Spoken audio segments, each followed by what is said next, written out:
মানবী পাকি সাহাবা আবু হুরায়রা রাদিয়াল্লাহু তাআলা জমিনেতে উঠনা ঘোষণা দিলা গিরে এমন করে সকল সাহাবারা আবু বকরকে কেউ বা চামড়া সয় কেউ বা এমন করে আঘাত করতে লাগে জানে আবু হুরায়রার মির্গি রোগ হয়েছে। ওই সময় আবু হুরায়রা যখন বেহুশ থেকে হুঁশ ফিরে আসে ওই সময় আবু হুরায়রা বলতে লাগে ও রাসূলুল্লাহ সাহাবারা আমার মির্গি রোগ হয় না গো, আমার অন্য কোনো রোগ হয় না, জমিনে এই কারণে মুখটা ঘুষড়াতে লেগেছি।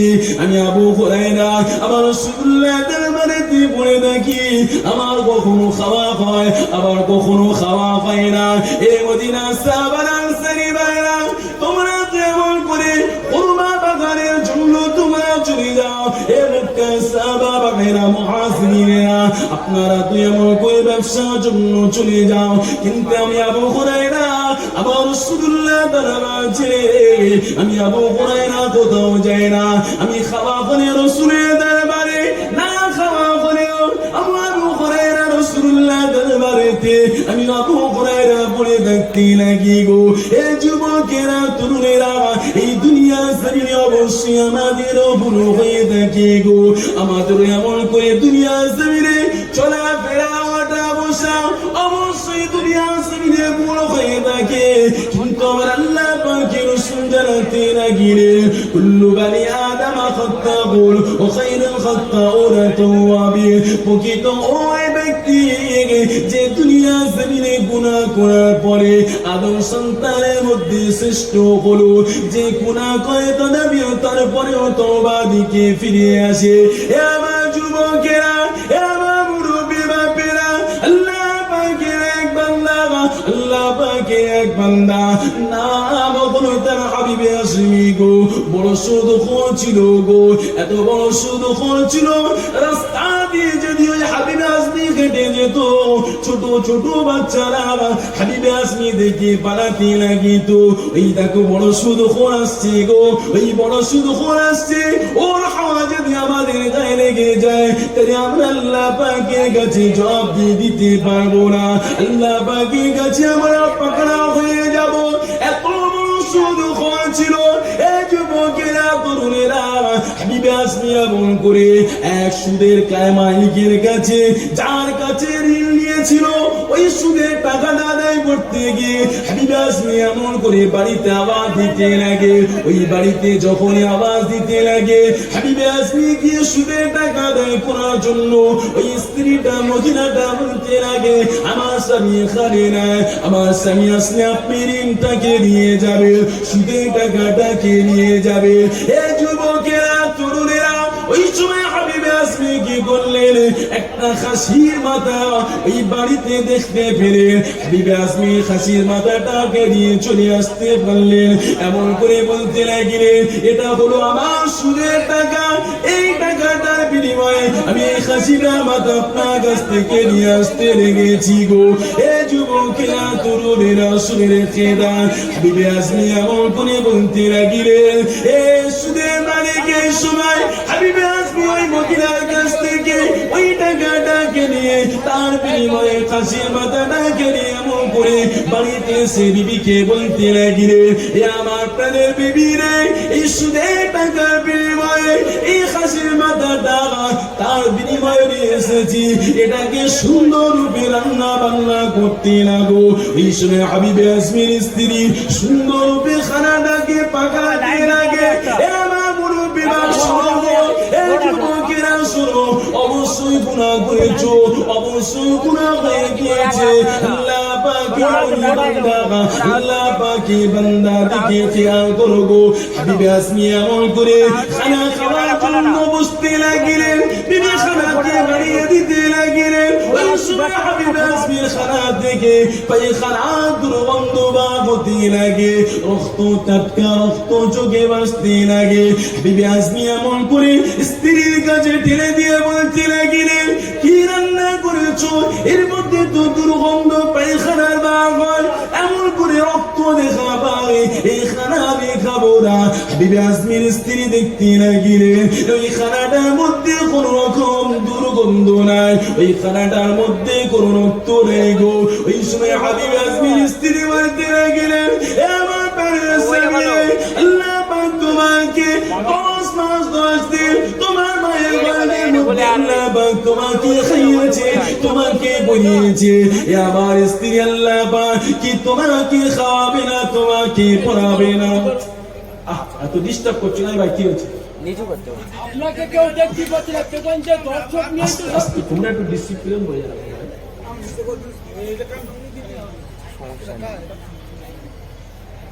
মনে হচ্ছে না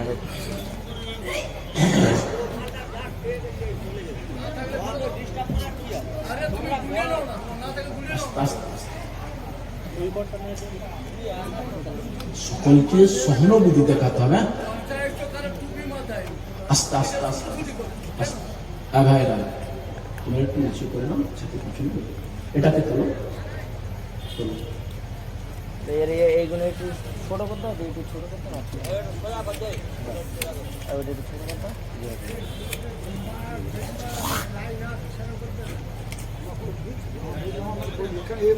এই মালটা আমাদের না, ওই আদিম আস্তে আস্তে আমরা তোমাদের দেখো না, আলেম দেবো। আপনারা চুরি করতে তো তোমাদের দেখে খেয়ে দাও। আমার বাপ ভাইরা শুনি, ইসলামের মধ্যে খায়রুল উমুরি আওসাতিহা, মধ্যপন্থী অবলম্বন করতে হবে। বেশি বাড়াবাড়ি নয় আর বেশি কমানো। কথা বুঝছে? আদর্শ সহানুভূতি দেখি আমার রাসূলুল্লাহ মানুষকে ইসলামের দিকে ডেকেছে। কথা বুঝছে? কি গো, তুই বলতে কতক্ষণ সময় আর তুমি বলতে কতক্ষণ সময়? সময়টা একই না কম বেশি? কথা বলা একই সময়। শোনে, হাবিবে আজমির স্ত্রী ওই সময় দেখলে যে ওই খানাটার মধ্যে কোনো তো দুর্গন্ধ নেই, রক্তর কোনো চিহ্ন নেই। হাবিবে আজমির স্ত্রী বলতে লাগলেন, শোনে, আল্লাহ পাক আপনাকে পরিবর্তনের জন্য সুযোগ দিয়েছে। এটাই হতে পারে যে আল্লাহ পাক আপনাকে পরিবর্তনের সুযোগ। ভিডিও করতে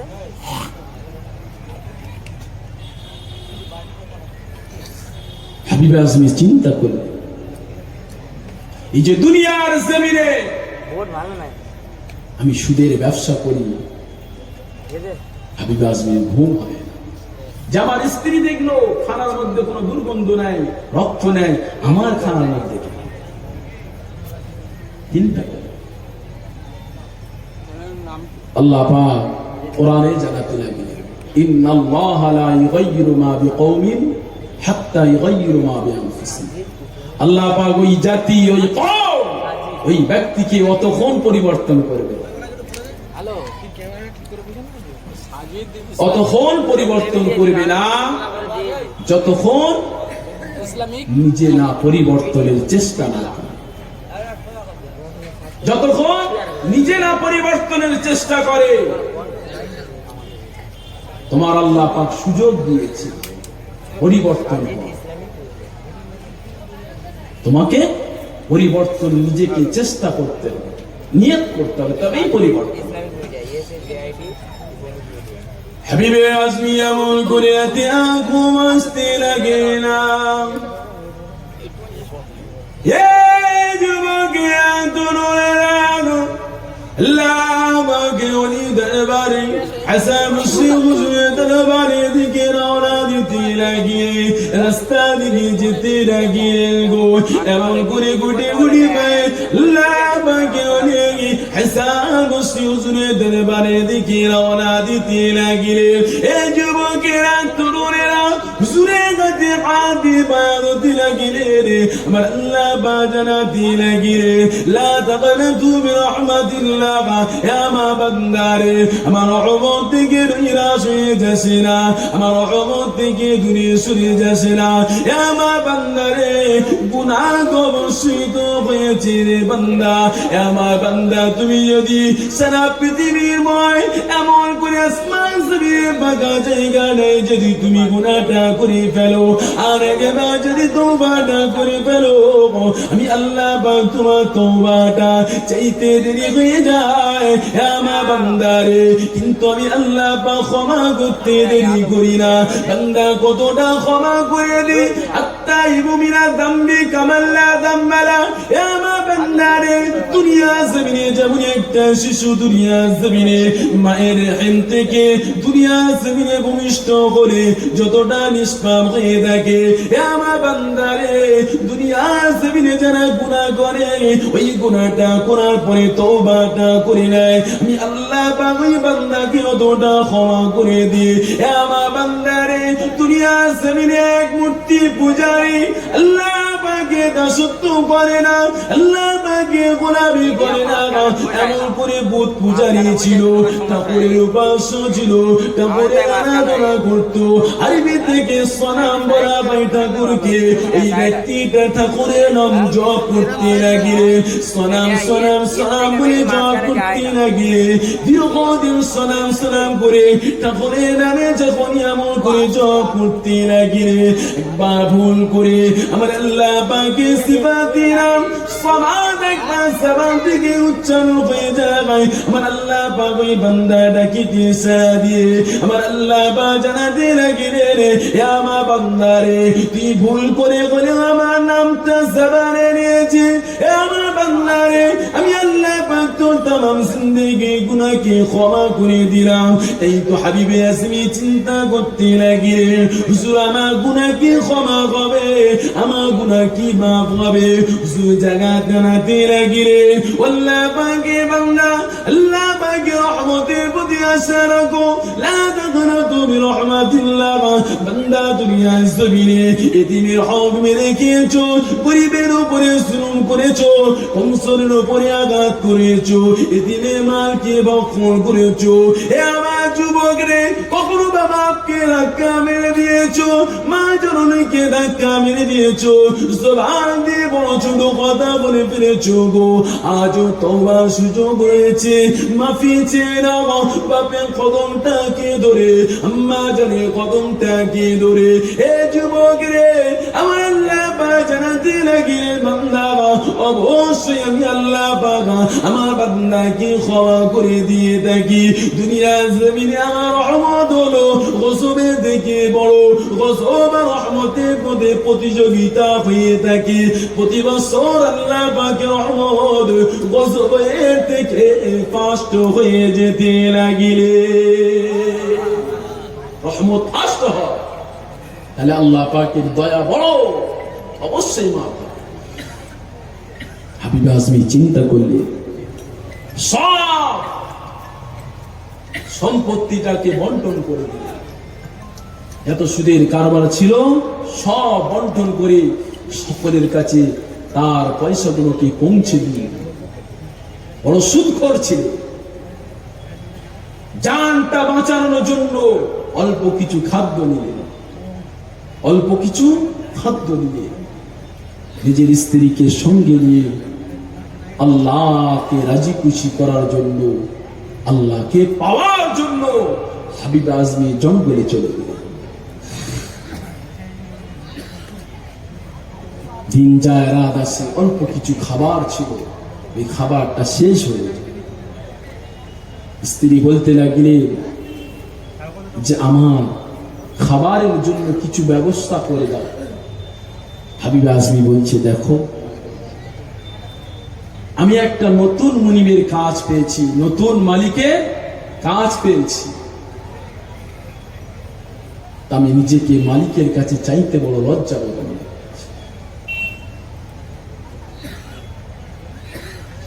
আল্লাহ পাকের ওলি বান্দা হাবিব আজমি আমল করে স্ত্রীকে সান্ত্বনা দিয়ে আবার জঙ্গলের মধ্যে ইবাদতে চলে যেতে লাগিলেন। হে যুবকেরা, তরুণেরা, হাবিব আসমির স্ত্রী এমন করে দেখতে লাগিলেন। দুটো ব্যক্তি এমন করে সামানকে দিয়ে, খাদ্য সামগ্রী দিয়ে, এমন করে হাবিব আসমির স্ত্রীর বাড়িতে দিয়ে বলতে লাগিলেন, হে যুবকেরা, ওই সময় হাবিব আসমি গভীর জঙ্গল থেকে ইবাদত করে বাড়িতে ফিরতে লাগিলেন। আর স্ত্রীকে দেখতে লাগিলেন বড় খুশি মনে। ওই সময় স্ত্রী বলতে লাগিলেন, হে আমার স্বামী রে, আপনি যে মালিকের কাছে কাজ করেন, আপনি যে মনিবের কাছে কাজ করেন, ওই মনিবের তরফ থেকে, ওই মালিকের তরফ থেকে এতটা সামগ্রী খাদ্য আমাদেরকে দিয়ে গিয়েছে যে আমাদের খাওয়ার কোনো অভাব হবে না, আমাদের কি আর ভুকাতে থাকতে হবে না। এ নবী পাকের প্রেমিকেরা, হাবিবে আসমির চোখ দিয়ে পানি ঝরতে লাগিলেন। এই খাদ্যটা কে বানাতে পারে? কোথা থেকে বাবা খাদ্যটা বাড়িতে দিয়ে যেতে লাগে? ওই সময় হাবিব আসমির স্ত্রী বলতে লাগলে, আমার বাড়ির স্বামী রে, কেন আপনার চোখেতে পানি? আজ দীর্ঘদিন যাওয়া পরে আজ একই সঙ্গে খানজাতে বসে দোস্তখানাতে একই সঙ্গে গিয়ে আল্লাহ পাকের নিয়ামত খানাকে বক্ষণ করিব, কেন আপনার চোখেতে পানি? ওই সময় হাবিব আসমি বলতে লাগলে, আমার স্ত্রী শুনে রেখে দাও, আমি অন্য কোন মালিকের কাজ করি না গো, অন্য কোন মনিবের কাজ করি না গো, আমি তো সেই মালিকের কাজ করি। লিল্লাহি মা ফিস সামাওয়াতি ওয়া মা ফিল আরদ, এই আসমান জমিনের মালিকানা যিনি। কুলিল্লাহুম্মা মালিকাল মুলকি তুতিল মুলকা মান তাশা ওয়া তুইজ্জু মান তাশা ওয়া তুযিল্লু মান তাশা বিয়াদিকাল খায়র। হে আমার বান্দারে, এই রাজত্ব যা দেখো, এই দুনিয়া জমিনের মুলক রাজত্ব যা কিছু দেখো, আমি আল্লাহ জানিয়ে দিলাম সবটাই হলো আমারই। অত ইজ্জু মান তাশা, আমার বান্দারে, কখনো তোমাকে ইজ্জতের পথই আমি দিয়ে দেখি, সেটা অর্থ দিয়ে হলেও বান্দা, সেটা ক্ষমতা চেয়ারে বসিয়ে হলেও বান্দা। আমার বান্দারে, তোকে কখনো গাড়ি দিয়ে ইজ্জত দিয়ে, কখনো বাড়ি দিয়ে, কখনো বা সন্তান দিয়ে, আমার দুনিয়া বান্দারে শুনে রেখে দে, আমি আল্লাহ যাকে ইজ্জত দিয়ে দেখি, দুনিয়া কোনো ক্ষমতা তাকে বেইজ্জতি করতে পারে না।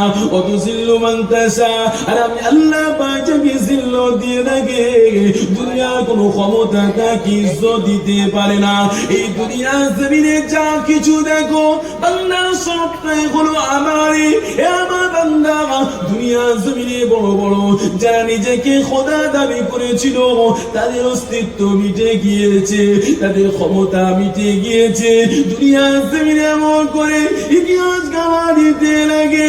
তৎকালীন সময় নবী মুসা আলাইহিস সালাম যখন এই হকের কথা বলেছিলেন, লাইনের কথা বলেছিলেন, ওই সময় ফেরাউন আমার নবী মুসাকে মিটানোর জন্য বিরোধিতা করতে লেগেছিল গো।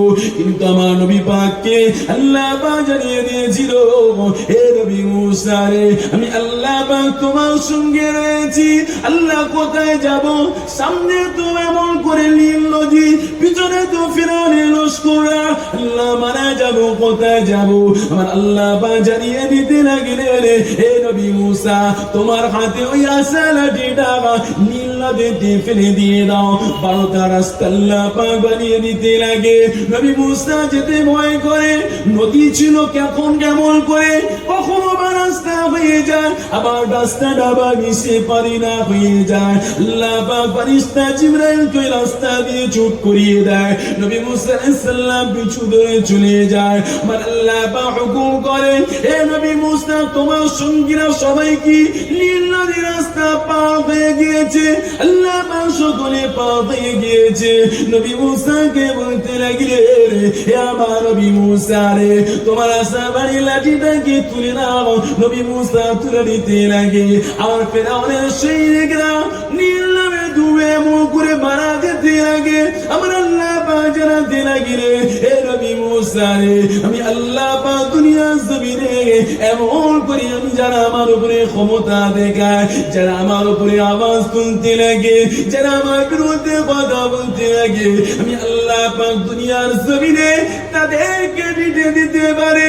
কিন্তু না, হে নবী মুসা, আমি আল্লাহ কিছু সময় দিয়ে দেখে বান্দা পরিবর্তন হয় নাকি।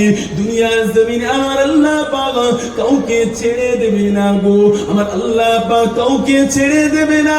কখনো কিছু সময়ের জন্য ছাড় দিয়ে দেয়, কিন্তু আল্লাহ পাক কাউকে ছেড়ে দেবে না। এ আমার নবী পাকের প্রেমিকেরা, তাই তো ফেরাউন বিরোধিতা করেছে, আল্লাহ পাক ফেরাউনকে মিটিয়ে দিয়েছে, নবী মুসাকে মারবা দিয়েছে। নমরুদ বিরোধিতা করেছিল, আমার নবী ইব্রাহিম খলিলুল্লাহকে মিটানোর জন্য, আগুনে ফেলার জন্য আমার নবী ইব্রাহিমকে আগুনে ফেলে দেয়া হলো। আমার আল্লাহ পাক জানাতে লাগলেন, কুল্লা গায়া নারু কুরি বারদা ওয়া সালামান আলা ইব্রাহিম। এ আগুনে আমার বন্ধু খলিল ইব্রাহিমের জন্য সুসুবল হয়ে যাও, আরামদায়ক হয়ে যাও। আল্লাহ পাকের নবী ইব্রাহিম বলতে লাগলেন, আমি অতটা আরাম পাই না দুনিয়ার জমিনে যতটা আরাম নমরুদের আগুনে এতে পেতে লেগেছে। আরে তোমাকে কেউ মারতে পারবে না, পোড়াতে পারবে না, মিঠাতেও পারবে না।